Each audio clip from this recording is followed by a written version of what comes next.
ዜናዎችን ሰማን። አመሰግናለሁ። አሁን የሪዮ ኦሎምፒክ የኢትዮጵያ ተሳታፊ አትሌቶች ምርጫና ውዝግቡ።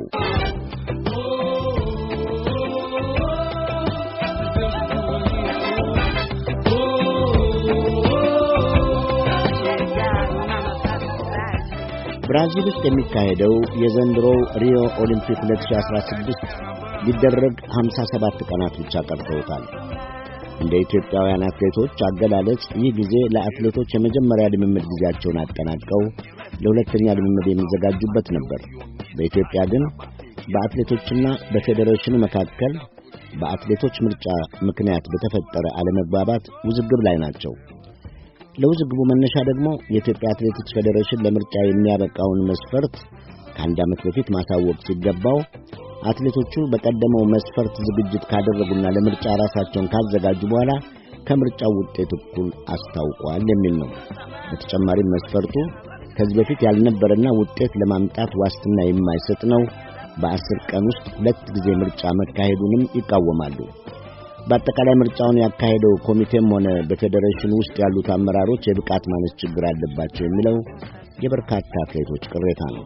ባልደረባችን ጽዮን ግርማ አትሌት ኃይሌ ገብረስላሴን፣ ቀነኒሳ በቀለንና አትሌት መሰለች መልካሙን እንዲሁም ጉዳዩ የሚመለከታቸውን አነጋግራ ተከታዩን ዘገባ አጠናቅራለች። From Gabri Selassie, is there anything left? 9,600 meters, 25:54. Gabri Selassie has done an awful lot of this pace making. He knows that it's inevitable that this man Bakila will beat him one day, but he said to me the other day, I don't want him to be in. ብራዚል ውስጥ የሚካሄደው የዘንድሮ የሪዮ 2016 ኦሎምፒክ ውድድር 55 ቀናት ብቻ ቀርተውታል። ለ31ኛ ጊዜ ለሚካሄደው የሪዮ ኦሎምፒክ ተሳታፊነት በተለይ በማራቶን ውድድር ኢትዮጵያን ወክለው እንዲሳተፉ የተመረጡ የሴትና የወንድ አትሌቶች የምርጫ መስፈርትና ያመራረጥ ሁኔታ ውዝግብ ማስነሳት ከጀመረ ሰንበት ብሏል።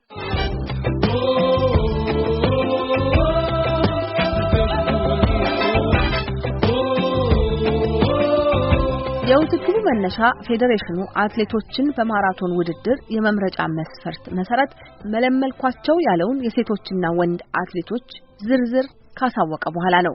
እንደ አትሌቶቹ ገለጻ ቀደም ሲል ሲሰራበት የነበረው የውድድር መስፈርት የአንድ አትሌት ወቅታዊ ብቃት ነው።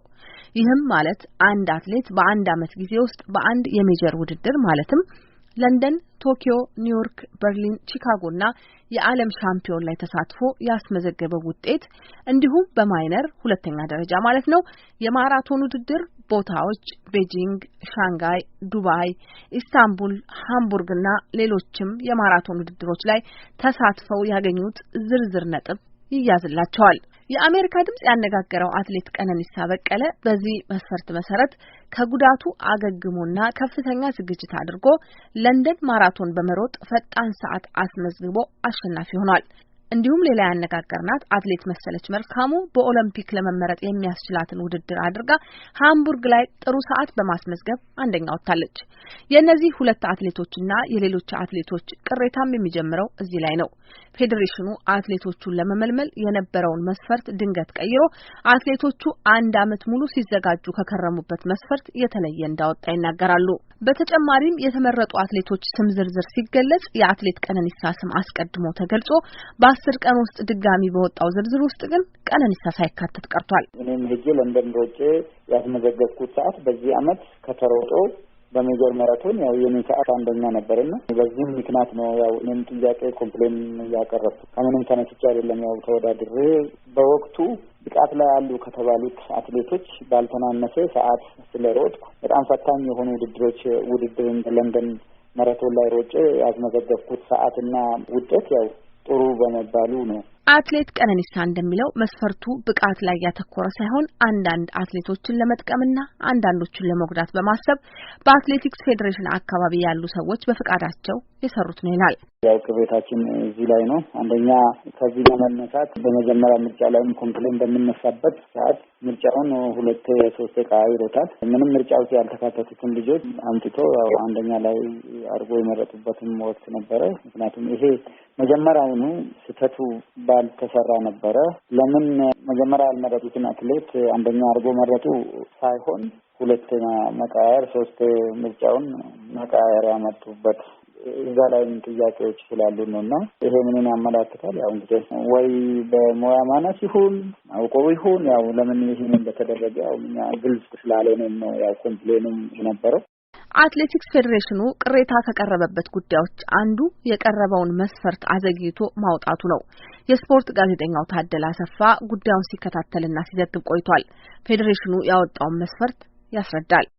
የኢትዮጵያ አትሌቲክስ ፌዴሬሽን በተለይ ለዘንድሮ የሪዮ ኦሎምፒክ ብሎ በጣም ቢዘገይም አውጥቶት የነበረው መስፈርት ምንድነው? በዓለም ሻምፒዮና በአንድ ሜጀር እንዲሁም ደግሞ በሁለተኛ ሜጀር በሚባሉ ውድድሮች ላይ የተሳተፉ አትሌቶች 25 እና 20 ነጥብ እንደሚሰጣቸው እንዲሁም ከመስከረም 1 እስከ ሚያዝያ 14 ባሉት ጊዜያት ውስጥ ነው እነዚህ ውድድሮች መደረግ አለባቸው ብሎ ያስቀመጠው።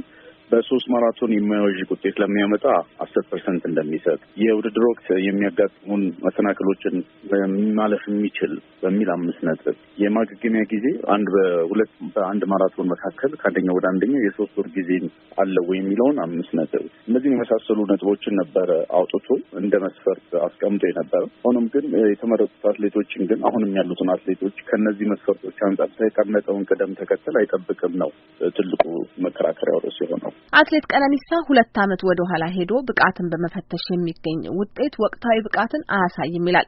ትኩረት መደረግ የነበረበት ቅርብ ጊዜ በተደረገ ውድድር የተገኙ ውጤቶች ላይ ነበር ይላል። ምክንያቱም 2 ዓመት ወደ ኋላ ሄዶ የዛሬ 2 ዓመት የተሮጠው ብቻ ዛሬ ይሮጣል ማለት አይደለም። ምክንያቱም የሰው ልጅ እስከሆነ ድረስ ሰው ጥሩ ብቃት ላይ የሚሆንበት ጊዜ ሊኖር ይችላል፣ የሚወርድበት ጊዜ ሊኖር ይችላል እና ያንን ኮንሲደር ማድረግ ነበረባቸው። አትሌት ቀነኒሳ ለምርጫ ኮሚቴ ውስጥ የተካተቱት ሰዎች ከአትሌቲክስ ሙያ ጋር በቀጥታ ግንኙነት የሌላቸው እንደሆኑ ይናገራል። እንዲህ ያለው ዝግብ ሊያስነሳ የሚችል ችግር የተፈጠረውም ጉዳዩን የሀገር ጉዳይ አድርጎ ካለማሰብ እንደሆነ ይዘረዝራል። እዚህ ውስጥ የተካተቱት ሰዎችም ከፊሉ ያው የግል በቀሉን የሚወጣም ሰዎች ይኖራሉ። እዚህ ውስጥ የተቀመጡ ሰዎች አንዱን ያው ምናልባት አሰልጣኝም ሊሆን ይችላል። እንደገና ደግሞ በዚህ ምርጫ ውስጥ ኮሚቴ ውስጥ የተካተቱት ሰዎች ሊሆኑ ይችላሉ። በቃ የግል ቂምም ያለው ሰው በዚህ ቦታ ላይ ያው ቦታ ላይ ስላለ እስካለ ድረስ ያው የብቀላ ስራ ነው የሚሰራ ማለት ይሄ በግልጽ የታየ ነገር ነው። የመገፋፋት ስራዎች ይሰራሉ። ምክንያቱም የመጠቃቀም ሌላውን ጎድቶ ሌላውን የመጠቃቀም ስራዎች ሊኖሩ ይችላሉ። መስፈርቱን እንደምታሟላ ያወቀች ባለመመረጧ ቅሬታ እንዳደረባት የገለጸችው ሌላዋ አትሌት መሰለች መልካሙ ቀደም ሲል በነበረው የመምረጫ መስፈርት መሰረት ለመመረጥ ብቁ ነበርኩ ትላለች። አዲስ ነገር ነው ለኛ የሆነብን። እኛ በፊት ያው ኦሎምፒክ ዓለም ዋንጫ ሲመጣ ተዘጋጅተን ያው ወቅታዊ ፐርፎርማንስ ነው ብዙ ጊዜ የሚታየው እንደ ማንኛውም ሀገር እና በወቅታዊ ብቃታችን እንመረጣለን ብለን ሰርተን ተዘጋጅተን ውድድሮችን አድርገን ጥሩ በሆንበት ሰዓት ያው ያሁኑም ውጤታችሁ አይያዝላችሁም አመትና ከ2 ዓመት ወደ ኋላ ሂደን ነው የሚታየው ተባለ እና ያ ትንሽኛም በጣም ቅር አሰኝቶናል። ምክንያቱም አይደብልስ ራሱ ያው ሚኒማስ ያወጣ ወቅታዊ ፐርፎርማንስ አይቶ ሲለቅ ራሱ ከ2015 እስከ 2016 ብሎ ነው መስፈርት እንኳን ለሪዮ ኦሎምፒክ ያወጣው። እነሱ ግን 2014 ብለው ወደ ኋላ ሄደዋል። ይሄ በእርግጥ ታደርጎም ታይቶም አይታወቅም፣ አዲስ ነገር ነው ለኛ። በዚህ ላይ ደግሞ ያው እኛ ከተወዳደርን በኋላ ነው መስፈርት የወጣ። መስፈርቱ ከወጣ በኋላም ቅሬታችሁን አቅርቡ ተብሎ ቅሬታችንን ስናቀርብ እንደገና ቅሬታችንን አይተው ራሱ መስፈርቱን የቀየሩበት ሁኔታ ነው ያለው። መስፈርቱን ከዚህ ቀደም ብሎ ቢወጣ ኖሮ እኛም ተዘጋጅተንበት ለውድድሩ ሬዲ ሆነን እንጠብቅ ነበረ። እኔ ራሱ መጨረሻ ከኦሎምፒክ የሚቀርቡ ውድድሮችን ሃምቡርግና ዱባይን አድርጌያለሁ። በዛ ነው ይመርጡኛል ብዬ ተስፋ አድርጌ እመረጣለሁ ብዬ ራሴን አዘጋጅቼ ነበረ። ያው እንደ በፊቱ ቢሆን ወይም ደግሞ እንደ ኬንያዎቹ እንደ ሌሎች ሀገራት ቢሆን እንደዛ ነበረ መሆን የነበረበት። ነገር ግን እነሱ ከ2014 ጀምረው ነው ያዩት። ያንን መስፈርት ያወጡት ደግሞ ያው የሚፈልጉትን ልጆች ለመውሰድ ነው እንጂ ሌላ ምክንያት እንኳን ያላቸው አይመስለኝም። አንድ መስሪያ ቤት መስፈርት ሲያወጣ የሚያወጣው አንድ ጊዜ ነው የምትለው አትሌት መሰለች መልካሙ፣ የኢትዮጵያ አትሌቲክስ ፌዴሬሽን ግን ለሚፈልጉት አትሌት የሚሆን መስፈርት እያቀያየሩ ሀገራዊውን ውድድር ትተው ግለሰቦች ላይ ያተኮረ ስራ ይሰራሉ ትላለች። ምክንያታቸው ምን እንደሆነ እንኳን አይታወቅም ብላለች። በዚህ በርካታ አትሌቶች ተጎድተናል የምትለው መሰለች ከዚህ በተጨማሪም ውዝግቡ ለሌሎች ተፎካካሪዎች ጥሩ እድል እንደሚፈጥር ትናገራለች። ለኛ በጣም የቅርብ ተፎካካሪዎቻችን ኬንያዎች ናቸው። ለነሱ ድጋፍ ይሆናቸዋል ይሄ የኛ መወዛገብ። እነሱ የኛን ውዝግብ በሚሰሙበት ጊዜ አሁን በተለያየ ጋዜጣ ላይ የሚጽፉት ጽሁፎች በቃ አሁን ለምሳሌ ቀነኒሳ ቀረ በጣም የማሸነፍ እንትናችን ይጨምራል እንደዚህ አይነት ነገር ነው እያሉ የሚያወሩት ያሉት እና አሁን ለኛ ድክመት ለሌሎች ሀገሮች ብርታትና ሞራል ይሆናቸዋል።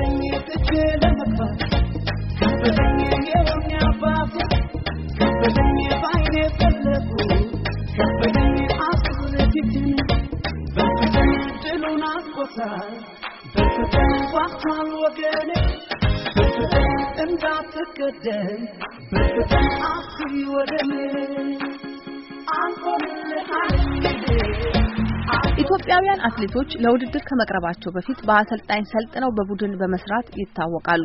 አሁን ግን ይህ ነገር ቀርቷል ይላል አትሌት ቀነኒሳ በቀለ። እንደዛ አይነት የለም። በአሁኑ ሰዓት ያው አትሌቱን የተመረጡ አትሌቶች እንኳን በቅርቡ ያው ተበታትነው እንደሚታወቀው ያው የተለያዩ ኤጀንቶች አሉ፣ ማናጀሮች አሉ፣ ክለብ አቋቁሞ ያው ስልጠና አቋቁሞ የሚያሰለጥኑ አሉ በየቦታው። እነዛ ጋር የተመረጡ ሰዎች አትሌቱ እዛው ነው የሚሰለጥነው እንጂ በብሔራዊ ደረጃ ተሰብስቦ አንድ ላይ የማሰልጠን ሁኔታ የለም እስካሁን እኔ እስከማውቀው ድረስ። ከዚህ በኋላ ከተደረገ አላውቅም። እስካሁን እንደዛ አይደለም። ተበታትነው ነው የሚሰሩት። እነዚህ ልጆች በስልጠናው ላይም የሚናበቡት ነገር የለም። በኋላ ያው ውድድሩ ጋር ሲሄዱ ነው የሚገናኙትና ይሄ ትልቅ ጉዳት ሊያመጣ ይችላል። ምክንያቱም በቦታ ላይ ጥሩ አሰልጣኝ ተቀምጦ ልጆቹ አንድ ላይ ስልጠና ቢደረግ እያንዳንዱ አትሌት ያው ማን ከማን የተሻለ እንደሆነ ማን ብቃት ላይ እንደሚሆን እንዴት በጋራ መረዳዳት እንዳለባቸው ያው ከዛ ተጠንቶ ነው ከዛ ነው ፕሮግራም የሚሆነው። የኢትዮጵያ ማራቶን ሯጮች በኦሎምፒክ ውድድር ላይ ሲሳተፉ በብሔራዊ ደረጃ መሰልጠን በስምምነት አቁመዋል የሚለው የስፖርት ጋዜጠኛው ሰይድ ኪያር ነው። ምክንያቱም ውጤታማ ምን ሆነው በማኔጀሮቻችን በሚሰጠው ስልጠና ነው። በግል ውድድር ላይ ባስመዘገቡት ሰዓት ስለሆነ የሚመረጡት ያስመዘገቡት ውጤት ደግሞ በራሳቸው አሰልጣኞች የመጣ ነው። አሁን የብሔራዊ ፌዴሬሽኑ 2 አሰልጣኞችን መድቧል እንዲያሰለጥኑ እነዚህ የተመረጡት አሰልጣኞች። ሁለቱም ማኔጀሮች ናቸው እንጂ የብሔራዊ ቡድኑ አሰልጣኞች አይደለም። በነገራችን ላይ በኢትዮጵያ ብሔራዊ ቡድን ውስጥ የማራቶን አሰልጣኝ የሚባል እስከዛሬ ድረስ የለም፣ እስካሁንም አልተመረጠም። ወደ ሪዮ የሚሄደው የማራቶን ቡድንን በዋና አሰልጣኝነት የሚመራ አሰልጣኝ የለውም። የኢትዮጵያ አትሌቲክስ ፌዴሬሽን የማራቶን ዋና አሰልጣኝ የለውም። ለምርጫ መስፈርቱም ለሌሎችም ነገሮች ትልቅ የክርክር መነሻ የሚሆነው ይሄ ነው። አሰልጣኝ ቢኖር ኖሮ አሰልጣኙ እነዚህ መርጫለሁ ይላል። የእሱና የእሱ ጉዳይ ብቻ ይሆን ነበር። የቴክኒክ ኮሚቴን አይመለከትም፣ ስራ አስፈጻሚን አይመለከትም፣ ውጭ ያለ አካል አይመለከትም። ልክ የእግር ኳስ አሰልጣኝ ተጫዋቾችን ሲመርጥ 100% ኃላፊነት የእሱ እንደመሆኑ ማለት ነው። ሌላው የአትሌቶቹ ቅሬታ በአትሌቲክስ ፌዴሬሽን ውስጥ የሚገኙት የኮሚቴ አባላትም ሆነ ፌዴሬሽኑን የሚመሩት ሰዎች ከአትሌቲክስ ጋር የተገናኘ እውቀት የሌላቸው ናቸው የሚል ነው። የስፖርት ጋዜጠኛው ታደለ አሰፋ ይህን የተመለከተ አስተያየቱን ይሰጣል።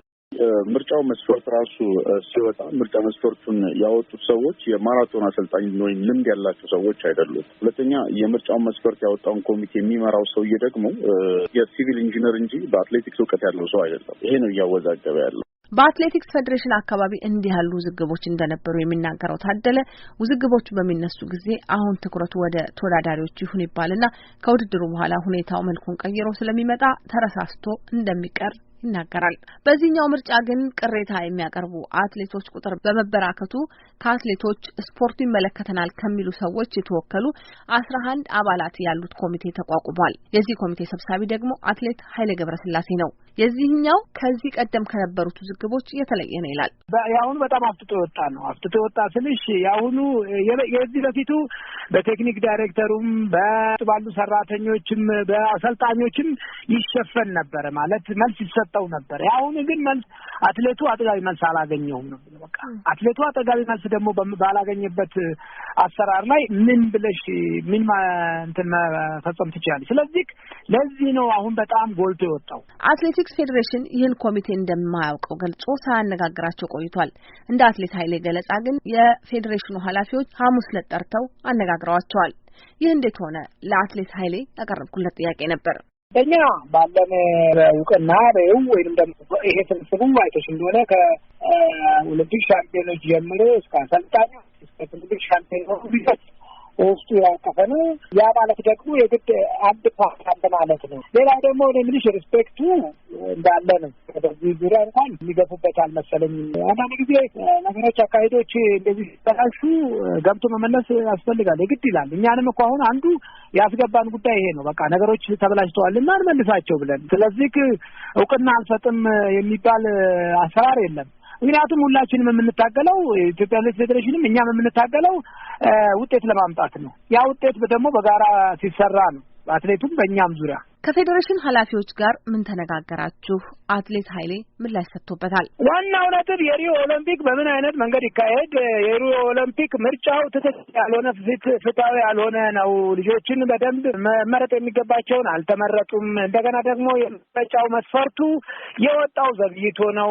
ለሱም ደግሞ ፌዴሬሽኑም እንደሰማሽው መስፈርቱ በመዘግየቱ ለሱ ይቅርታ እንጠይቃለን ብለው አንድ፣ ሌላው ደግሞ የፌዴሬሽን ውስጥ የባለሙያ ችግር እንዳለ፣ ባለሙያው ችግር ያመጣው ችግር ነው ይሄንን የአትሌቶችን ምርጫ ያዛባብን። ምንም ተማምነናል ስልሽ ባሉት ሲሰራ በነበረበት ውስጥ ነው አሁንም ያሉት። ስለዚህ ከአሁን ምንድነው እኛም ራሳችን ልክ የኔና ጓደኞቼ ከውጪ መመልከት ሳይሆን ይሄንን ጉዳይ ውስጥ ገብቶ ለመስራት ነው። ከሙያው ጋር የተቀራረበ እውቀትና ችሎታ የሌላቸው ሰዎች በአትሌቲክስ ፌዴሬሽን ውስጥ ተሰግስገዋል፣ ባለሙያ የለም የሚለውን ቅሬታ አትሌት ኃይሌም ይጋራዋል። አንደኛ በዚህ ሴክተር ውስጥ አሁን ዱቤ ከወጣ በኋላ የተዘጋጀ ሰው የለም በወቅቱ። አይሲሱ የተዘጋጀ ነገር ቢኖር ኖሮ የኮቺንግ ስታፉን እና የስልጠና ትኑን በቶሎ ማቀናጀት ይቻል ነበር። እሱ ቢቀናጅ ኖሮ ይሄ ሁሉ ነገር አይመጣም። ሁልጊዜ ቴክኒክ ዳይሬክተር ማለት ሁሉን ነገር በሰዓቱ በጊዜው እንትኑን ጠብቆ አሬንጅ ማድረግ ነው። ያ ነው እንግዲህ ትንሽ ክፍተት የፈጠረ የሚመስለኝ በእኔ በኩል። ያ ነው ከኛም ጋር ሊያጣላን የቻለ ነው። ጥያቄያችን እሱ ነው። ከሙያው ጋር የተቀራረበ ለምሳሌ ያለ ሩጫ ነው ያለፈ ቢሆን እንደገና ደግሞ ከስፖርቱ ጋር ለረጅም ጊዜ የቆየ ቢሆን በጣም ቀላል ያደርገዋል ነገሩ። ምክንያቱም ውስጥ ሚስጥሩን ስለሚያውቀው ለሶሉሽኑም በጣም ቅርብ ነው። አቶ ስለሺ ብስራት በአትሌቲክስ ፌዴሬሽን ከፍተኛ የሕዝብ ግንኙነት ባለሙያ ናቸው። አትሌቶቹና አትሌቲክስ ፌዴሬሽን ተቀራርበው ቢሰሩ ኖሮ የተፈጠረው ችግር አይፈጠርም ነበር ይላሉ። የነበረው ነገር ምን ነበረ? አሁን በተባሉት አትሌቶችና በፌዴሬሽኑ መካከል ተቀራርቦ የመነጋገርና ተቀራርቦ ሀሳብን የመለዋወጥ የመነጋገር ክፍተት ስለነበረ ነው ይህን ጉዳይ በዛ መልክ ያዩት እንጂ በአጠቃላይ አሁን ትላንትናና ሰሞኑን እንደነበረው ሁኔታ በተለይ አትሌቶቹ ታዋቂ አትሌቶች ማለት ነው እና ፌዴሬሽኑ ተቀራርበው መነጋገርና ሀሳብ መለዋወጥ ቢችሉ ኖሮ እስካሁን ድረስ የተፈጠሩት ክፍተቶችና በተለይ በህብረተሰባችን ዘንድ በአትሌቲክሱ ቤተሰብ ዘንድ የተፈጠረው ግራ መጋባት አይፈጠርም የሚል አቋም አለኝ እንደ ህዝብ ግንኙነት ባለሙያ። መስፈርቱ ዘግይቶ መውጣቱን በተመለከተም የኢትዮጵያ አትሌቲክስ ፌዴሬሽን ይቅርታ እንደጠየቀበት አስረድተዋል። የተወዳዳሪዎቹ መስፈርትን በተመለከተ ግን ታስቦበት የተሰራ ነው ይላሉ። ከዚህ በፊት የነበሩ መስፈርቶች ይፋ አይሆኑም ነበረ። አትሌቱን እንዲያያቸው አይደረግም፣ ሌላውም አካል እንዲያውቃቸው አይደረግም። ከሌ ተመርጧል፣ ከሌ ተመርጣለች፣ እነከሌ አልተመረጡም፣ እነከሌ አልተመረጡም።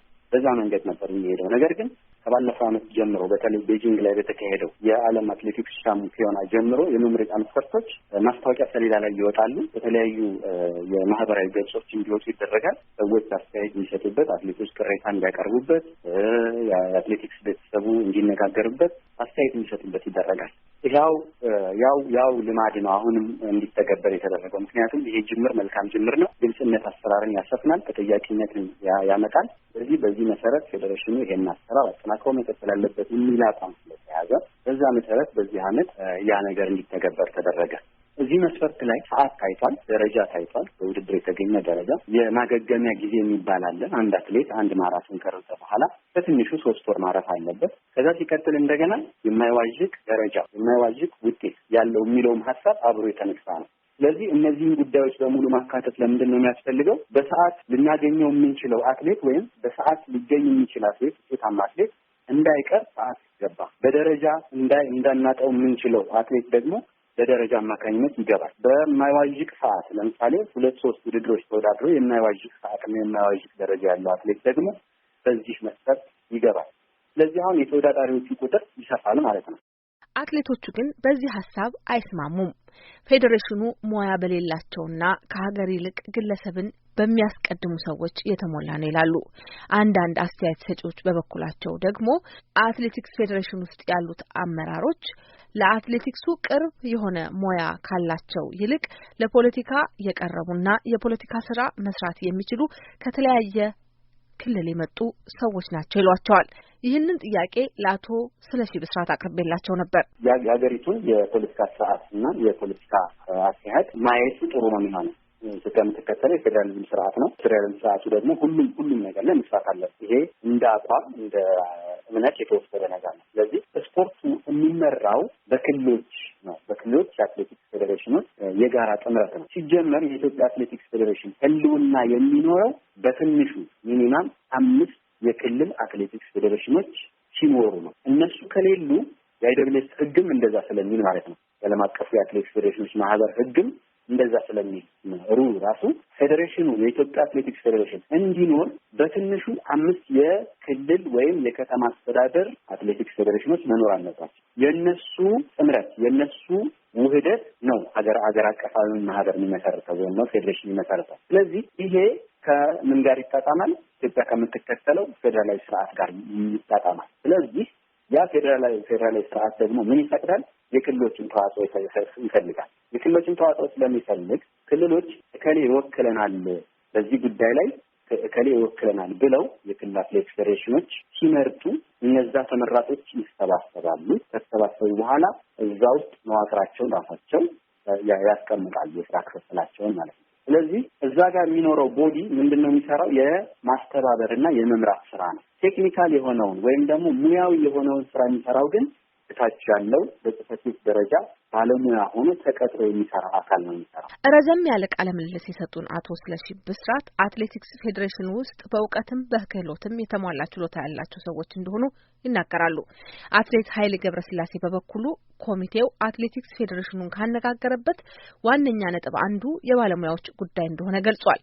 እንደውም በ10,000ና በ5,000 ለሚወዳደሩ አትሌቶች ምርጫ ከአትሌቶች በኩል ባለሙያዎች ሊሳተፉበት እንደሚገባ ዘርዝሯል። ለጊዜው ግን ስምምነት ላይ የተደረሰው የሪዮ 2016 ተወዳዳሪዎቹን በሰላም እንሸኝ በሚለው ላይ እንደሆነም ጠቁሟል። ልጆቻችንን አረጋግተን ምክንያቱም የግድ ይላል እዚህ ጋር ሁላችንም እኔም ፌዴሬሽኑም ወይንም ደግሞ እኔም ጓደኞች እዚህ እንትን ላይ አፋፍ ላይ ሆነን በዚህ ውጣ በዚህ ውረድ ምናምን ማለት ምንም እንትን የለውም፣ ውጤት አይኖረውም። ውጤት የሚኖረው ቁጭ ብለሽ ተነጋግረሽ ዲስከስ አድርገሽ አንድ ነገር ላይ መድረስ ስለሚቻል እሱ ላይ ነው ለመስራት እንግዲህ ከጥዲዘን የተለያየን። ለስፖርት ጋዜጠኛው ታደለ ሮባ እንዲህ ያሉ ውሳኔዎች አዲስ አይደሉም። እንደዚህ አይነት ኦሎምፒኮችና የዓለም ሻምፒዮናዎች ሲመጡ ውዝግቦች መፈጠር በኢትዮጵያ አትሌቲክስ በጣም የተለመደ ነው። 2004 የአቴንስ ኦሎምፒክ ላይ በብርሃን ያደረ በአቶ መላኩ ጴጥሮስ መካከል በተፈጠረው ውዝግብ መሰረት ደፋር እንድትገባ ተደረገበት አጋጣሚ የሚታወስ ነገር። ፌዴሬሽንም ኖረ ኦሎምፒክ ኮሚቴም ኖረ ወይም ደግሞ አልኖረ አትሌቶቹ የሚወጡት ለራሳቸው። ስለዚህ ይሄ ውዝግብ በአትሌቶቹ ላይ የሚፈጥረው ተጽዕኖ የለም ማለት ባያስደፍርም ግን ከፍተኛ ተጽዕኖ ያደርሳል የሚል እምነት ግን የለኝም። ለዛም ነው ብዙ ጊዜ ምንድነው የሚጠቀሙበት አስተዳደር ላይ የተቀመጡ ሰዎች ይሄ ኦሎምፒክ ይለፍ እንደዚህ አይነት ነገሮች ካለፉ በኋላ እንነጋገራለን ይሉና እቺን ሰዓት ላይ ሰላም ግርግሯን አጥፍተዋት ይቀጥላሉ። ከዛ በኋላ ከኦሎምፒክ ሲመለሱ ስሜቱ ሌላ መልክ ይቀይራል። ስለዚህ እንደዚህ አይነት ችግሮች እየተደፋፈኑ ያልፋሉ። አትሌት ቀነኒሳ በቀለና አትሌት መሰለች መልካሙ አሁን የኛ ጉዳይ አብቅቷል፣ ነገር ግን የአትሌቲክስ ፌዴሬሽኑ በዚህ አሰራሩ የሚቀጥል ከሆነና እኛ ላይ ይሄ ተግባራዊ ከተደረገ ሌሎች አትሌቶችስ እንዴት ይሆናሉ የሚል ጥያቄ አላቸው።